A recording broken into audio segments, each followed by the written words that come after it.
தமிழகத்தில் எந்த பிரச்சனை என்றாலும் கள்ள மௌனம் கடைபிடித்துவிட்டு யார் மூலமாக நல்லது நடந்தாலும் முதல் ஆளாக ஸ்டிக்கர் ஒட்டி பதக்கம் குத்திக் கொள்வதெல்லாம் கழக பாரம்பரியம் என்பது நமக்கு தெரிந்திருக்கு.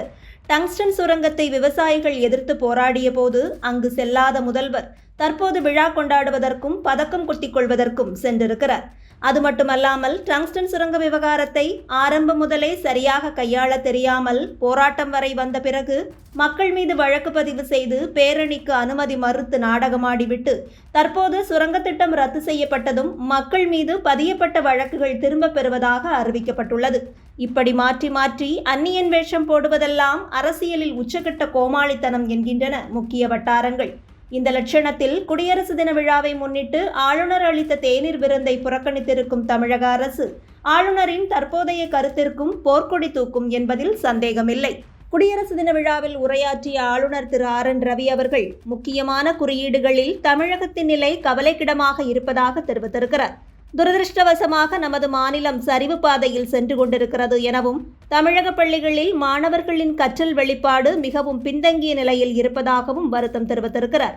அரசு பள்ளிகளில் இருக்கும் சுமார் 75% மாணவர்களால் 2ஆம் வகுப்பு பாடப்புத்தகங்களை கூட சரிவர படிக்க இயலவில்லை என்று ஆளுநர் அவர்கள் குறிப்பிட்டிருக்கிறார். ஆளுநர் கூறியதெல்லாம் சற்றும் பொய்யில்லை என்பதை உணர்த்தும் விதமாக சிவகங்கை மாவட்டத்தில் ஆசிரியர்களின் கவனக்குறைவால் மின்சாரம் தாக்கி பலியான 9ஆம் வகுப்பு மாணவனின் மரணம் ஏற்கனவே உதாரணமாக இருக்கும் நிலையில் அடுத்த அவலமாக விழுப்புரம் மாவட்டம் பேரங்கியூர் அரசு மேல்நிலைப் பள்ளியில் குடிநீர் தொட்டி சுத்தம் செய்யப்படாமல் அசுத்தமாக கிடப்பதால் மாணவர்கள் உணவு இடைவேளையின் போது தென்பெண்ணை ஆற்றின் அருகே குழி தோண்டி ஊற்று நீரை பருகி வருகின்றனர். இது குறித்து கண்டனம் தெரிவித்திருக்கும் அண்ணாமலை அவர்கள் அரசு பள்ளிகளின் தரம் பற்றி சிறிதும் அக்கறை கொள்ளாமல் திமுகவினர் நடத்தும் தனியார் பள்ளிகளின் முன்னேற்றத்தில் திரு அன்பில் மகேஷ் அவர்கள் அக்கறை காட்டுவதாக தெரிவித்திருக்கிறார். கல்விக்கும் திமுகவிற்கும் எந்த தொடர்பும் இல்லை என்பது பலமுறை நிரூபணமாகிவிட்ட நிலையில் யார் புகைப்படங்களுக்கு எப்போது மலர் தூவி அஞ்சலி செலுத்த வேண்டும் என்று கூட தெரியாமல் அமைச்சராகிவிட்ட திரு நாசர் அவர்கள் விழா ஒன்றில் முன்னாள் முதல்வர் திரு கருணாநிதி புகைப்படத்திற்கு மலர் தூவி அஞ்சலி செலுத்திவிட்டு அருகே இருந்த தற்போதைய முதல்வர் புகைப்படத்திற்கும் மலர் தூவி வணங்கியிருக்கிறார்.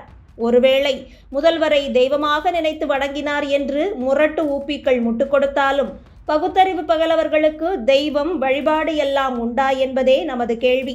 இது மட்டுமல்லாமல் உச்சகட்டமாக துணை முதல்வர் திரு உதயநிதி அவர்கள் குடியரசு தின விழாவின் போது தேசிய கொடியை சட்டையின் வலதுபுறம் அணிந்து அவமரியாதை செய்திருக்கிறார். தேசிய கொடியை இடது நெஞ்சில் ஏந்தி மரியாதை செய்வதுதான் மரபு என்பது கூட தெரியாதவர்களை நம் நாட்டை வழிநடத்தும் தலைவர்களாக தேர்ந்தெடுத்து வைத்திருப்பதை எண்ணி தமிழர்கள் தலைகுனிய வேண்டும். எது எப்படி இருந்தாலும் இந்து மதத்திற்கு எதிரான செயல்களை மட்டும் தெளிவாக முன்னெடுக்கும் திமுக 108 வைணவ திவ்ய தேசங்களில் ஒன்றான திருவட்டார் ஆதிகேசவ பெருமாள் ஆலயத்தின் ஓவியத்தை திருவட்டார் பேருந்து நிலையத்திலிருந்து அழிக்க வைத்திருக்கிறது. திருவட்டாரில் புதியதாக கட்டப்படும் பேருந்து நிலையத்தில் பெருமாள் கோவிலுக்கு செல்லும் வழியை குறிக்கும் விதமாக வரையப்பட்ட ஓவியத்தை அழிக்க வேண்டுமென்று திமுக பேரூராட்சி தலைவர் வற்புறுத்தியிருக்கிறார். இதற்கு ஓவியர் மறுப்பு தெரிவித்ததால் வேறு நபர்கள் மூலமாக அந்த ஓவியம் அழிக்கப்பட்டிருக்கிறது. பெருமாள் கோவில் ஓவியத்தை மீண்டும் வரையவில்லை என்றால் போராட்டத்தை முன்னெடுப்போம் என்று அங்கு பக்தர்கள் போர்க்கொடி உயர்த்தியுள்ளனர். தினம் தினம் மக்களை போராட வைக்கும் இந்த திமுக அரசை மீண்டும் தேர்ந்தெடுக்கும் மக்கள் இங்கு எத்தனை சதவீதம் இருக்கிறார்கள் என்பதை 2002ஆம் ஆண்டு வரை பொறுத்திருந்து பார்க்க வேண்டும்.